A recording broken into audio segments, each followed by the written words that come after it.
आज की ये वीडियो सिर्फ एक कहानी नहीं है, ये हमारे समाज का वो सच है जिसे देखकर भी लोग अनदेखा कर देते हैं। एक बेटी जो बचपन से अपने माँ बाप की खुशियों के लिए जीती है, जिसके चेहरे की मुस्कान देखकर पूरा घर खुश हो जाता है, वही बेटी शादी के बाद अगर दुख में हो तो आखिर लोग चुप क्यों हो जाते हैं। आज हम सिर्फ समाज की बात नहीं करेंगे, बल्कि जानेंगे कि भगवद गीता, उपनिषद और हमारे सनातन धर्म ने बेटियों, स्त्रियों और परिवार के कर्तव्य के बारे में क्या कहा है। क्योंकि जहां धर्म खत्म होता है, वहीं से अन्याय शुरू होता है।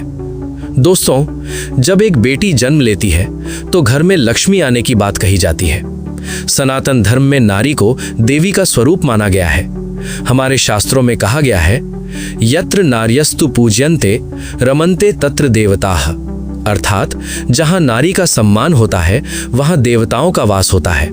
लेकिन दुख की बात यह है कि आज भी कई जगह लोग बेटी को बराबरी का अधिकार नहीं देते। जब बेटा बड़ा होता है तो माँ बाप उसकी पढ़ाई, नौकरी और भविष्य के लिए चिंता करते हैं। लेकिन कई बार बेटी की शादी करते समय लोग सिर्फ एक बात सोचते हैं, बस शादी हो जाए। चाहे लड़का नशा करता हो, काम ना करता हो, जिम्मेदार ना हो, फिर भी बेटी को उसके हाथों में सौंप दिया जाता है। और शादी के बाद अगर वही बेटी दुख में हो तो लोग कह देते हैं, अब वही तेरा घर है। दोस्तों, भगवान श्री कृष्ण ने भगवद गीता में कहा है, अधर्म बढ़ने लगता है जब लोग अपने कर्तव्य भूल जाते हैं। सोचिए, क्या एक पिता का कर्तव्य सिर्फ बेटी की शादी कर देना है? नहीं, उसकी सुरक्षा, उसका सम्मान, उसका सुख, ये सब भी उतना ही जरूरी है। महाभारत में भीष्म पितामह ने कहा था, जो व्यक्ति अपने परिवार की रक्षा नहीं कर सकता, वो धर्म का पालन नहीं कर सकता। लेकिन आज कितनी बेटियां ऐसी हैं जो रोज अपमान सह रही हैं। कभी पति शराब पीकर मारता है, कभी घर में खाने के पैसे नहीं होते, कभी रहने की जगह नहीं होती। और सबसे ज्यादा दर्द तब होता है जब माँ बाप सब जानते हुए भी चुप रहते हैं। दोस्तों, गरीब माँ बाप की मजबूरी कभी कभी समझ में आती है, लेकिन जिनके पास सब कुछ है, पैसा भी है, घर भी है, सुविधाएं भी हैं, फिर भी अगर वो अपनी बेटी का साझ नहीं देते तो ये सिर्फ गलती नहीं, ये एक बेटी के विश्वास को तोड़ना होता है। उपनिषदों में कहा गया है, माता पिता केवल जन्म देने वाले नहीं होते, बल्कि संतान के रक्षक भी होते हैं। रक्षक का मतलब सिर्फ बचपन तक नहीं होता। जब आपकी बेटी दुख में हो तब भी उसे आपके सहारे की जरूरत होती है। दोस्तों, हर लड़की पैसे नहीं मांगती। कई बार उसे सिर्फ ये सुनना होता है, बेटा हम तुम्हारे साथ हैं। यकीन मानिए, ये एक वाक्य किसी टूट चुकी लड़की को फिर से जीने की ताकत दे सकता है। भगवान श्री कृष्ण ने गीता में कहा है कि डर और अन्याय के सामने चुप रहना भी पाप है। अगर आपकी बेटी दुख में है और आप सिर्फ समाज के डर से चुप हैं, तो कहीं ना कहीं आप भी उस अन्याय का हिस्सा बन जाते हैं। और याद रखिए, समाज कभी आपकी बेटी के आंसू नहीं पोंछेगा, लेकिन अगर माँ बाप उसका हाथ पकड़ लें तो वो सबसे बड़ी मुश्किल से भी बाहर आ सकती है। रामायण में माता सीता ने भी बहुत दुख सहा था, लेकिन वहां भगवान राम हमेशा उनके सम्मान के लिए खड़े रहे। सनातन धर्म कभी ये नहीं सिखाता कि बेटी को दुख में अकेला छोड़ दो, बल्कि धर्म तो ये सिखाता है कि जहां किसी अपने के साथ अन्याय हो, वहां उसके साथ खड़े रहो। दोस्तों, बेटी शादी के बाद पराई नहीं होती। उसका दर्द भी उतना ही सच होता है जितना बेटे का होता है। अगर आपका बेटा भूखा हो तो क्या आप चैन से खा पाएंगे? फिर बेटी के मामले में दिल इतना कठोर क्यों हो जाता है? समाज को बदलने की जरूरत है। बेटियों को सिर्फ विदा मत कीजिए, उन्हें भरोसा दीजिए, सम्मान दीजिए, सुरक्षा दीजिए और सबसे जरूरी, उन्हें ये एहसास दीजिए कि ये घर आज भी तुम्हारा है। क्योंकि जिस दिन हर माँ बाप ये समझ जाएंगे, उस दिन शायद कोई बेटी अकेले रोते हुए सोने को मजबूर नहीं होगी। दोस्तों, हमारे सनातन धर्म में नारी को केवल एक इंसान नहीं, बल्कि शक्ति का स्वरूप माना गया है। शिव पुराण में भगवान शिव ने माता पार्वती से कहा है कि जहां स्त्री का अपमान होता है, वहां सुख और शांति कभी स्थायी नहीं रहती। गरुड़ पुराण में भी कहा गया है कि जो व्यक्ति अपने परिवार की रक्षा नहीं करता और अपने ही लोगों के दुख को देखकर चुप रहता है, वो धीरे धीरे अपने जीवन का पुण्य खोने लगता है। महाभारत में विदुर नीति के अंदर भी बताया गया है कि जिस घर में स्त्री दुखी रहती है वहां दरिद्रता, अशांति और दुख बढ़ने लगते हैं।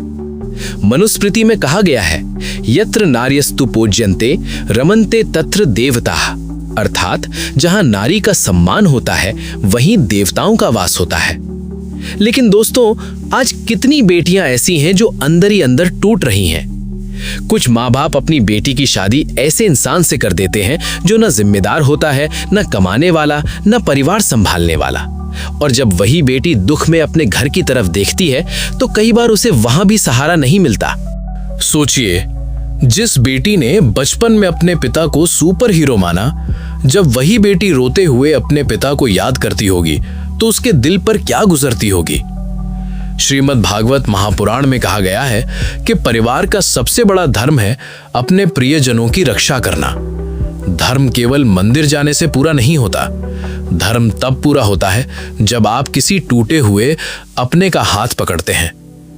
भगवान श्री कृष्ण ने गीता में कहा है, परित्राणाय साधुनाम, अर्थात भगवान हमेशा दुखी और पीड़ित लोगों की रक्षा के लिए आते हैं।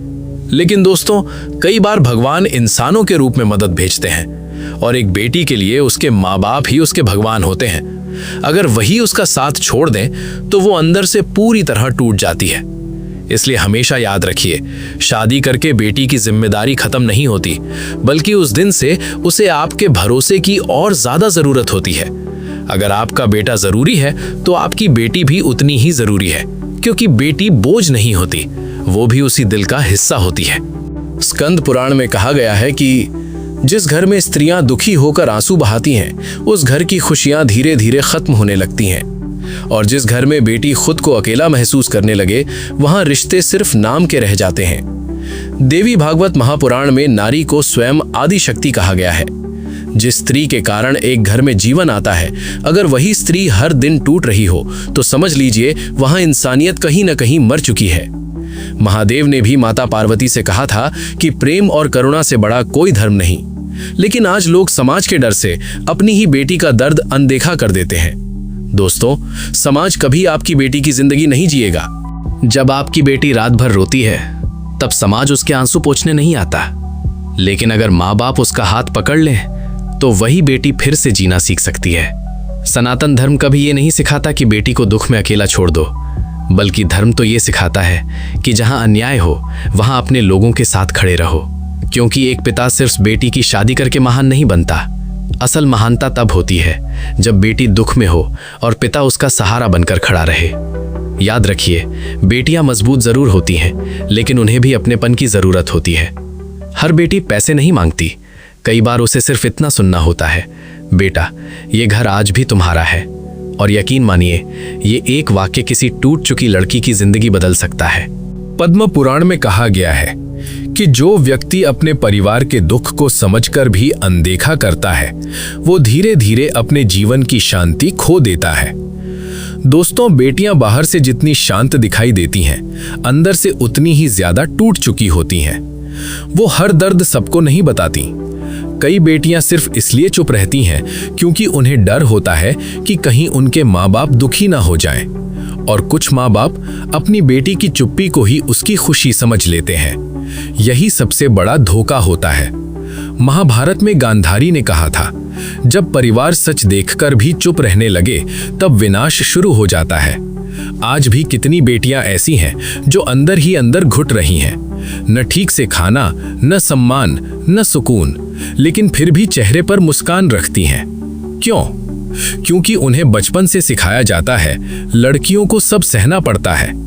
लेकिन दोस्तों, सनातन धर्म ने कहीं नहीं कहा कि अन्याय सहना ही स्त्री का धर्म है। धर्म का मतलब अत्याचार सहना नहीं, धर्म का मतलब है सत्य और न्याय के साथ खड़े रहना। भगवान श्री राम ने माता सीता के सम्मान के लिए पूरी लंका से युद्ध किया था। महादेव ने माता सती के अपमान पर पूरा ब्रह्मांड हिला दिया था। तो फिर आज एक बेटी के आंसू देखकर लोग शांत कैसे रह जाते हैं? अगर आपकी बेटी दुख में है तो उसे ये मत कहिए समझौता कर लो, बल्कि उससे कहिए कि तुम अकेली नहीं हो। क्योंकि एक लड़की सबसे ज्यादा मजबूत तब बनती है जब उसे अपने माँ बाप का साथ मिलता है, और सबसे ज्यादा टूट तब जाती है जब अपने ही उसे बोझ समझने लगते हैं। याद रखिए, बेटियां सिर्फ विदा नहीं होती, वो अपना पूरा बचपन, अपना भरोसा, अपनी दुनिया छोड़कर जाती हैं। इसलिए अगर कभी आपकी बेटी दुख में हो तो समाज से पहले उसकी आंखों के आंसू देखिए, क्योंकि समाज कुछ दिनों तक बातें करेगा, लेकिन आपकी बेटी पूरी जिंदगी दर्द में जी सकती है। अगर आप भी मानते हैं कि बेटी और बेटा बराबर हैं, तो इस वीडियो को ज्यादा से ज्यादा शेयर कीजिए। शायद किसी एक बेटी तक ये आवाज पहुंच जाए जिसे आज अपनेपन की सबसे ज्यादा जरूरत है।